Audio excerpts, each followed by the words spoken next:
The fight for late Grammy Award-winning singer George Michael's fortune is taking center stage this week on REELZ new series, Cashed Out. Here's your first look.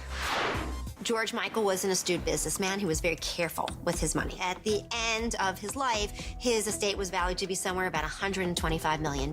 George Michael was one of the greatest music entertainers of the past 100 years. He was a prolific songwriter. Many of his songs, people don't even know that he actually wrote them. He was one of the greatest entertainers in the 80s and the 90s. But since he has no heirs at the time of his death, an ugly estate battle is brewing between the family and two of George's significant others.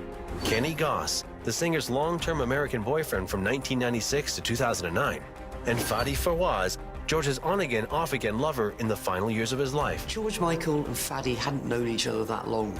After his death, they most certainly felt that he was trying it on, sending out tweets, perhaps trying to make much more out of the relationship than it really was. The major bone of contention is one of George Michael's London homes, where Fadi had been living at the time of George's death. What is really frightening about the situation now is that Fadi did have direct insight into the life of George Michael. So what can he do with all that insight?